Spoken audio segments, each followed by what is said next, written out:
스카이어 스루프 타임즈 2024년 1월 11일자를 진행하도록 하겠습니다. 한국 성장 구조는 뉴노멀, 저성장 구조는 뉴노멀, 그리고 새롭게 붙인 양극화에 대한 상징적인 그림을 첫 화면에 배치해 봤습니다. 이 양극화나 분극화가 일반적으로는 부정적인 의미로 사용하고 있는데, 저는 이거를 긍정화해 가지고 해결책이 나올 수 있다. 저는 그렇게 믿고 진행하고자 합니다. 구독, 좋아요 부탁드리고, 또한 필요하시면 1.5 배속을 보시기 바랍니다. 마침내 경제 실정을 인정했다. 시진핑 2대 연설의 세계 경악, 중국 몰린 디플레이션 정책, 후즈가즈 히코라는 경제산업연구소 컨설팅 펠로우가 기고를 한 것인데요. 시진핑이 경제 실정을 인정했다. 시의 연설에 앞서 중국 국가통계국은 12월 기업의 체감 경기를 보여주는 제조 구매 담당자 지수 PMI가 49.0이 됐다고 발표한 바 있다. 전월 49.4에서 떨어져 3개월 연속 호불한 갈림길인 50 아래로 떨어졌다. 그 수준도 최근 6개월 만에 최저다. 도쿄보다 아직 비싼 중국 저택이라는 것도 소개를 하고 있고요. 골드만삭스는 중국의 주택건설 침체는 올해도 2024년에도 계속될 것이라고 전망했다.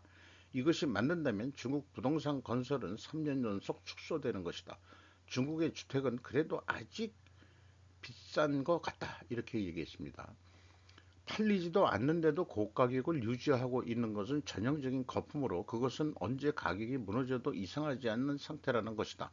중국의 집값은 앞으로 장기에 걸쳐 하락할 것이 틀림없을 것이다. 여기에 이제 한국도 겸해서 들어갈 것 같아요. 제 개인적인 판단은. 인민은행 돈 투입도 소용없어. 이렇게 또 소제목을 붙였는데, 중국에서 집값을 낮춰도 거래가 정체된 상황은 1999년 상반기 버블이 붕괴된 일본 주택시장과 똑같다 이렇게 소개를 하고 있습니다. 그래서 중국도 잃어버린 30년을 가는 거 아니냐 이런 얘기들이 이제 많이 소개가 되고 있는 거죠. 그래서 시진핑이 세계에 수출하는 그 디프레이션의 마약이라고 표현을 했습니다. 이 디프레이션의 그 이 마약의 정체에 의한 마약의 피해가 세계에 어떻게 파급되는지를 생각해 보자. 이런 식으로 이제 말을 끊었는데, 맺었는데, 디프레이션의 중국발 그 디프레이션을 마약으로 본다는 거니까 이 마약도 사실은 이 펜타닐인가 이런 게 이제 중국발이라는 거를 은근히 간접적으로 표현하고 있는 것 같아요. 환율과 주식시장 연초부터 출렁이는 깊은 주름, 최대 폭탄하는 곳은 일본이다. 가야케 이지가 또 보도를 했습니다. 연말부터 연초까지 외환시장과 주식시장이 요동치고 있다. 거시적 상황을 냉정하게 이해해야 시장의 흐름을 파악할 수 있다라고 전제를 깔고 시장의 요즘 그 요동 폭이 크다 이렇게 얘기하면서 이렇게 된 이유는 미국의 경기와 물가에 대한 시장의 오해다 이렇게 얘기를 하고 있고요. 다우존스 산업평균 주가는 연말까지 큰 폭의 상승세를 보였지만은 그게 이제 또 폭락할 수도 있다 이런 거를 암시하는 말인 것 같습니다. 어쨌든 그게 어떤 객관적인 사실보다는 기대나 원망의 근거에 행동하는 경향이 강해지고 있어서 그렇다. 어, FRB 이가 금리를 내릴 것 같다는 그 말에 다들 오해가 있는데 아직 안 내리고 있죠. 그리고 그 8조 달러에 넘었던 FRB의 대차 대조표가 지금 7조 달러 아래로 떨어져 가지고 1조 달러 이상을 갖다가 돈을 회수했는데 이건 또 잘한 거다. 아, 그래도 한 단계 더 축소해야 하면 설명할 필요가 없다 이렇게 얘기하고 언제 FRB 의장과 또 이분은 누군지 어디서 본 것 같긴 한데 에, 그 일본은행 총재하고 어디서 만나가지고 얘기하는 그 사진이 게재가 됐네요. 경제학에 대한 당연한 지식이 현재 공유되지 않는 현실이다 이렇게 얘기하고 있고요. FRB의 의도와 시장의 기대에 괴리가 생긴 것은 분명한 것 같다 이렇게 되고 일부 그 시장 관계자나 산업계 일부는 지금 인플레이션에 대해서는 단순한 코스트 푸시 인플레이션이라고 주장하고 있다. 하지만 그것은 그랬으면 하는 소방이지 현실은 다르다 이렇게 얘기를 했는데 에, 더 이렇게 전개를 하고 있습니다. 금리 인하는 팬더멘털에 어긋난다. 그러니까 어떤 기본적인 이 사고방식에 어긋난다. 이런 식으로 결론을 내고 있네요. 그래도 미국은 좀 낫다. 이렇게 얘기를 하고 있고, 어, 아베노믹스로 이쫙 돈들이 많이 풀렸는데, 세계에서도 아주 돌출된 규모여서 거기서부터의 정상화동은 쉽게 실현될 수 있는 것이 아니다. 이렇게 진단을 하고 있고, 금리 상승에 따른 면은 앞으로 그 금리 상승 때문에 이제 크게 이제 고통들을 받을 텐데 아마도 엄청난 비판이 일본 은행에 쏟아지게 된다. 위에다 일본 은행 취재가 이것을 도전이라고 한 것은 결코 긍정적인 의미가 아니다 이렇게 해석을 하고 있고요. 어, 앞으로 일본 은행이 직면한 그런 문제들이 오블라트에 싸서 표현했다고 하는데 오블라트라는 뜻은 저는 잘 모르겠어요. 오블라트라는 것을 한번 또 나중에 한번 찾아봐야 되겠네요. 금이나 비트코인 가격이 상승이 보여주는 것도 그 인플레이션의 한 단면 아니냐 이렇게 이제 얘기를 하는 것 같고요. 인플레이션 경제 하에서 섣불리 금리 인하나 경기 부양책 등을 펴면 인플레이션을 악화시킬 가능성이 있다. 이렇게 얘기하고 있습니다. 비트코인과 금값 뭐 이런 얘기들을 쭉 하고 있는데 에, 그, 이, 금융 정상화의 길이 마련됐을 때 그게 이제 금값이 폭락할 수 있기 때문에 개인 투자자들에게는 이런 상품을 추천할 생각은 없다 이렇게 하고 있습니다. 하지만 인플레이션 추세가 앞으로도 당분간 지속될 것이라는 현 상황을 감안하면 인플레이션 해지 상품에도 자금이 몰리기 쉬운 환경이 당분간 지속되는 셈이다라고 이제 현 상황을 소개하고 있습니다. 이것이 이제 거시적인 측면에서 봤다 뭐 이렇게 이제 얘기를 하는 것 같아요.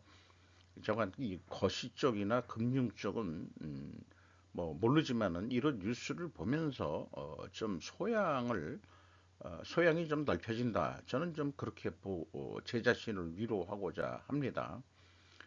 그런데 이렇게 얘기한 것들을 보면은 제가 기업체 분석만이라는 어떤 그 미시적 경제겠죠. 기업체 그 재무제표 분석한다는 게.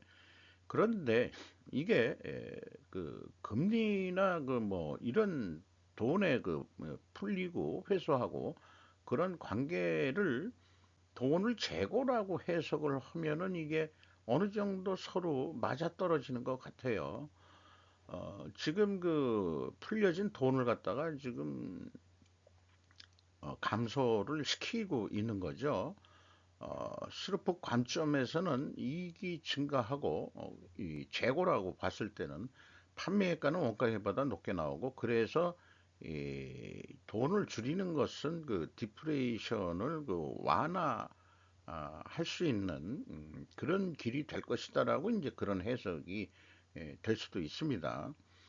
그래서 중국은 디프레이션 위기라고 얘기를 하고 있고 한국도 마찬가지인데 저는 그냥 디프레이션 진행 중이라고 표현하고 싶어요. 그런데 이제 우리가 시중 음식 가격은 이제 또 인플레이션이 크게 됐잖아요. 그래서 이제 양극화다 요거는 그래서 요거는 이제 부분적인 거는 그렇지만은 생활 물가는 전반적인 경제는 이제 디프레이션이 진행 중 아니냐. 이렇게 우리나라 부동산 가격도 아마 뭐 공급을 계속 늘리고 재건축도 30년이면은 이 진단 없이 그냥 재건축 허용하겠다 뭐 이런 식까지 나오면은 주택 공급으로 해서 나중에 재산의 증식을 원하는 국민들이 있는지 모르지만은 뭔가 착각하고 있는 게 옛날 인플레이션 시대에만 계속 살아와가지고 그 생각을 벗어나지 못하고 있는 것 같아요. 지금 중국의 그 부동산 디플레이션 또 30년 전에 잃어버린 일본의 30년 등을 고려해 보고 주택 정책도 나와야 되는 게 아니겠느냐. 지금 슬슬 그 건설 회사들이 지금 무너지고 있는 중이죠. 우리나라도 잘 생각해 봐야 될 것 같은데. 어, 이 재고 증가를 돈이 풀리는 거로 이렇게 되는데 스르프 쪽에서는 인플레이션을 완화할 수 있는 그런 시각을 가지고 있다. 저는 그렇게 좀 주장하고자 합니다. 일본이 그래서 그 인플레이션을 대비해 가지고 지금 앞에 말들은 인플레이션 대비하는 그것에 대한 표현들이죠. 어, 잠깐 미국 금리가 그렇게 올리는데도 일본이 금리를 안 올리고 버티는 거에 대해서 아까 그 사진 속의 얘기는 미국 쪽에서 좀 압력을 주고 있는 거 아닌가 하는 그런 생각도 들어갑니다. 어, 청일전쟁, 러일전쟁에 대한 기사를 나왔는데 일찍이 일본이 중국, 러시아라는 두 강대국을 성리할 수 있었던 이유, 그 원인이 뭐냐? 하리타 야스히로라는 사람이 이 현대 비즈니스가 계속해서 그 현대 비즈니스의 그 기사를 인용하게 되는데 매우 그 관심 있는 뉴스들을 그 보도를 하고 있어요. 연초에. 역사는 사람과 사물이 시간축, 공간축 속에서 얼마나 운동했는지를 기술하는 것이다. 역사를 이렇게 정의했네요. 화제가 된 전작에 이어 일본사의 미해견 사건에 과학을 무기로 파고든다. 이런 표현을 했는데 이게 이제 제가 얘기하는 사회 현상에 대해서 원인과 결과로 좀 세상을 보고 싶다는 제 그 욕망하고 어떻게 이렇게 맞아 떨어지는지 모르겠어요. 그래서 청일전쟁의 그 승리에 대한 원인들을 얘기를 쭉 풀어 나갔는데 우리가 역사를 국내 역사니까 많이들 알고 있죠. 이것을 일본인 시각에서 일본이 청일전쟁에 승리한 이유에 대해서 근데 원인 제공은 독립하니까 쿠데타가 일어났고 일본이 이거를 자기네들은 지원했다고 하지만은 또 일부 우리 국내 그 전문가들은 사실은 살짝 발을 뺀 것 같다. 그래서 청군에 의해 진압돼서 김옥균이가 이제 일본으로 망명을 하고 나중에 암살을 당하죠. 그게 이제 갑신정변이었고 그때 이제 텐진 조약 서로 그 간섭하지 말자 청일 양국이 텐진 조약이 체결되었었는데 그리고 이제 쭉 많은 얘기들을 풀어 나가요. 그리고 1894년에 동학난이 일어나죠. 이때도 청나라가 들어와 가지고 파병을 했는데 이때 우리가 알고 있는 거는 일본군도 들어왔다는 거로 알고 있죠. 어쨌든 이 청국이 또 들어오기 때문에 텐진 조약을 위배한 거니까 어, 그 천진조약 위반이라고 핑계를 대가지고 출병을 했죠. 그래서 일본은 황해와 발해의 제해권을 결론은 장악을 하게 됩니다. 그래서 이제 차관 청일전쟁이 청나라가 강화를 제의해서 일본이 그 승리로 끝났는데 산업화된 일본이 중국도 이군 배를 사가지고 그렇게까지 그 현대식 배들을 사가지고 전쟁이 붙었으니까 자관 그 조선 한반도에 대한 영향권을 행사하기 위해서 청일전쟁이 일어났고 결론은 일본이 먹었고 요동 반도까지 먹었던 지금 이 안중근 의사가 이제 이 감옥에 있던 거기죠. 거기 끝에. 근데 그 당시 거기까지도 러시아풍의 건물들이 많이 져 있었어요. 사진들을 보면은 일본풍이 아니고. 그러니까 이제 이 러시아가 발끈하게 됐을 것 같습니다. 그래서 말이 안 된다. 그 일본이 거기를 먹는 것은 아니, 한국의 식민지 되기 전의 얘기예요. 어쨌든 이 러일 전쟁이 일어나기 전에 그 황해 해전에서의 교훈을 한 네 가지로 정리한 것을 얘기를 이렇게 하고 있습니다. 여기에서 첫 번째로 꼽는 게 속도전입니다. 그리고 훈련이 잘 된 함대에 의한 공격 이거였다. 속사포는 기존포보다도 유효했다. 그리고 뭐 이 그 중국형 속사포는 결정력이 부족했다 이렇게 얘기하고 있고 네 번째는 견고한 장갑은 포탄에 대해 높은 내구력을 가진다. 이러한 반성에서 고속으로 항행하고 발사 속도가 빠르게 대구경표를 가지고 견고한 장갑을 착용한 전항군을 갖추는 것이 중요한 것으로 이해되었다. 이래서 이제 일본 해군이 이제 크게 또 더 커지고 잠깐 빠르고 대구경으로 큰 포로 쏘는 거. 그런데 어쨌든 청일 강화 조약이 체결 이후에 일본이 요동반도를 결국은 다시 내놓죠. 국제적인 압력 때문에. 산동반도도 그때 들어가요. 산동반도도. 산동반도도 내놓고 그러니까 이제 뿔 따고 나가지고 일본이 결론은 그때는 또 영일동맹도 맺어져 있을 거예요. 1904년 2월 6일 일본 해군은 조선 부산 앞바다에서 러시아 선박 2포 위척을 납포하면서 쭉 그렇게 이제 하고 있고요. 어, 그리고 러시아 함대를 기습 공격을 하는데 그 인천항 쪽에서 침몰을 시켰답니다. 그리고 기습 공격을 해놓고 선전포고는 그 다음 날인 10일이었다. 그러니까 선전포고 안 하고 때려버린 거예요. 일본이. 그래서 결론은 메이지 유신 후 불과 36년 만에 일본은 마침내 러시아를 상대로 전쟁을 시작해버렸다. 자, 그 메이지 유신 전까지도 은근히 좀 근대 공업이 조금씩 일본이 좀 들어왔고, 그 다음에 이제 근대 문물을 배우는 유학파들이 그 유신 세력으로서 그렇게 이제 또 돈들을 버니까 유학을 갔었겠죠. 그래서 이제 유신 시력이 나왔는데, 그게 현재 그 일본의 큐슈 지방이라는 거죠. 그 밑에 가고시마 쪽인가?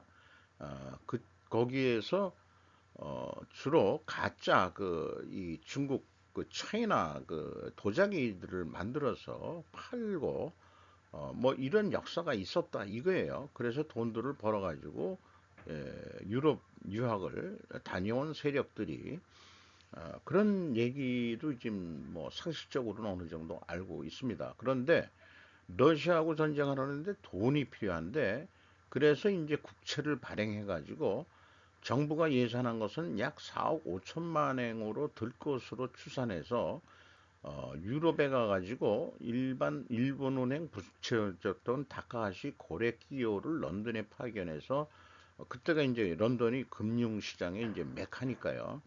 그런데 다들 그 관심이 없었다 이거예요. 일본이 어떻게 러시아하고 싸워서 이겨?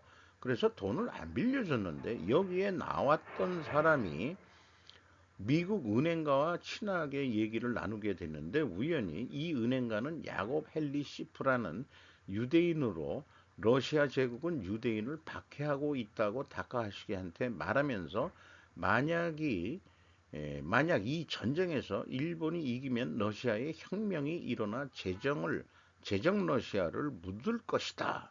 이렇게 목표를 가지고 일본을 도와줬다는 얘기예요.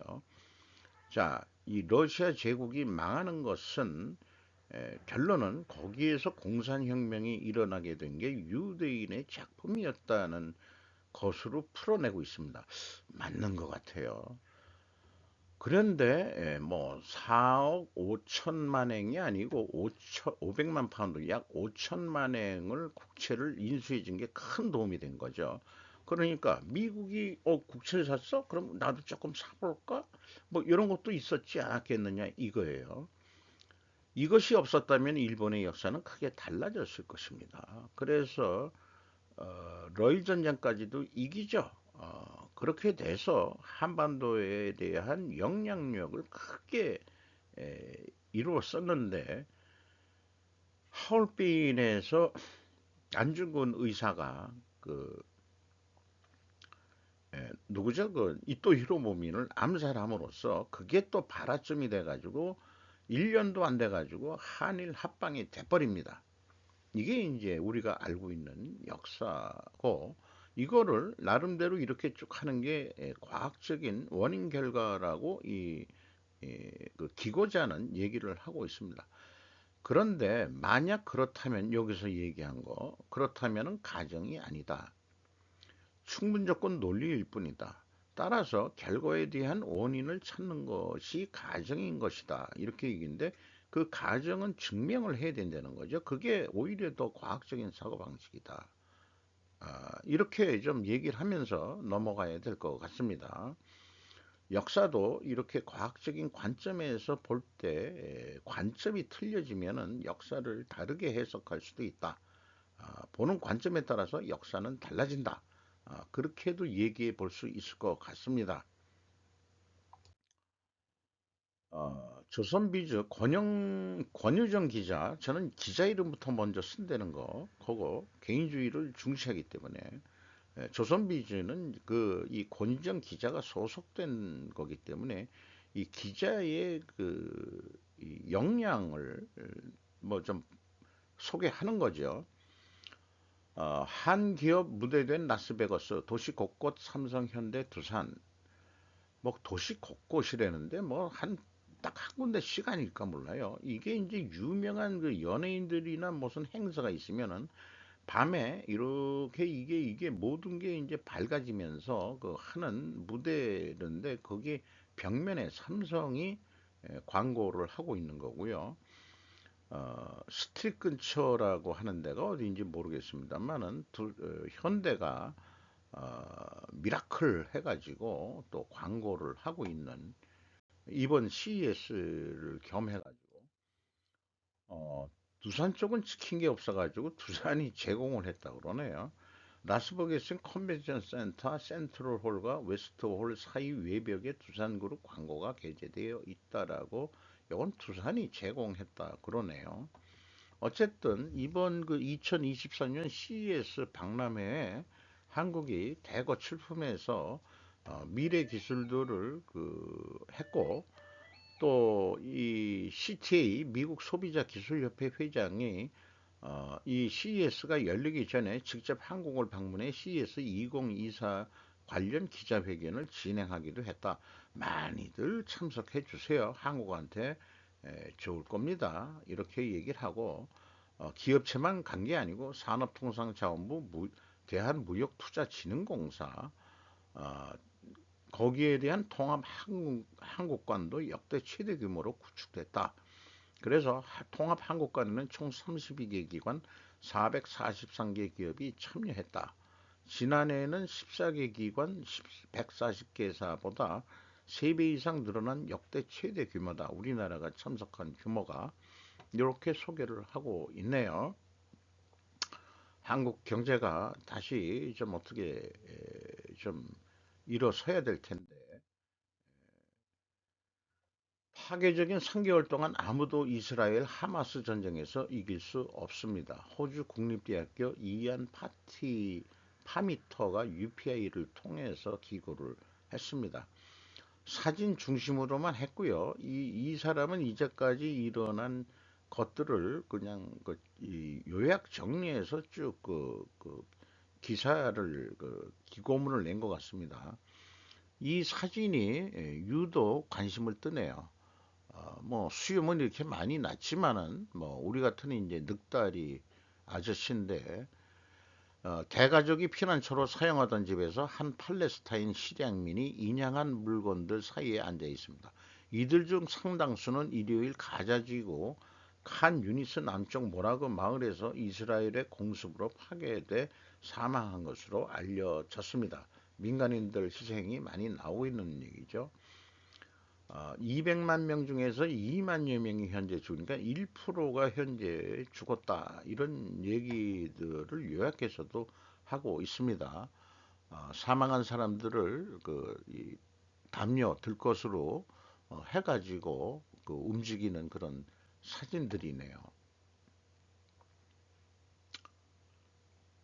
어, 가자 지구의 그 자치권 이런 거는 이제 없어질 것 같고 이스라엘 뜻대로 그 팔레스타인들이 거기 살더라도 이스라엘 통치 하에서 살게 될 것 같은 아니면은 이미 뉴스도 나왔지만은 어, 이스라엘의 통치를 받고 싶지 않다. 그러면은 콩고로 다 디아스포라를 자원해서 갈 사람은 우리가 먹고 살게 해주면서 보내주겠다. 이런 얘기들이 지금 나오고 있다는 얘기죠. 아까 뭐 얘기하다가 부동산 문제 때문에 30년 된 빌라 뭐 이런 것들 재건축 또 오래된 아파트 이런 거를 좀 더 럭셔리하게 고층 아파트로 올리고 하는 것을 안전지단 사실상 폐지하고 30년 된 거는 그냥 짓자 이렇게 됐는데 이거의 결과가 다 좋아질지 나빠질지 오히려 악술지 어떨지 그거는 현재로서는 좀 판단하기가 어려울 것 같은데 패스트 트랙이라고 해서 현행 재건축 절차들이 있는데 요거를 압축해서 줄여주겠다. 이렇게 얘기해서 서울 노원 경기 안산 재건축 속도 빨라질 듯하다. 신축 빌라 있어도 재개발 가능토록 규제를 완화하겠다. 아, 일기 신도시 윤정복 임기내 첫 작홍 2030년 첫 입주를 할 수 있게끔 하겠다 이런 얘기인데 이런 정책을 계속해 나가려면은 계속 장기 집권을 해야 되겠네요 여당이. 소형 빌라사도 주택수 제외하고 단기 등록 임대 부활해서 2년간 지방 악성 미분 사면을 해주는 세 혜택도 주겠다. 아마 지방은 잘 안 될 것 같아요. 이 서울이나 경인 지방의 인구 집중화 때문에 이런 것들이 일어나는 거로 이해가 됩니다. 이 사진은 롯데 월드 타워에서 찍힌 서울의 아마 월드 타워에서 좀 북쪽을 바라보고 찍은 것 같죠. 잠깐 이 서울이라는 게 도심 빼놓고 쫙 보면은 어, 멀리서 보면은 우리가 성냥곽 안에서 사는 것 같은 저는 그런 기분이 들어갑니다. 그래서 개인적으로는 개인주택을 선호합니다만은 차관 도시성에서 사니까 아파트가 생활 편의는 좋거든요. 그러니까 그래서 이제 아파트 수요들이 그렇게 일어나는 거 아닌가 또 이런 생각을 해보게 됩니다. 마치도록 하겠습니다. 나머지 자료들은 항상 이 스로프 타임즈의 어떤 주제나 입장을 고정적으로 정리해낸 안내 내용이 되겠습니다.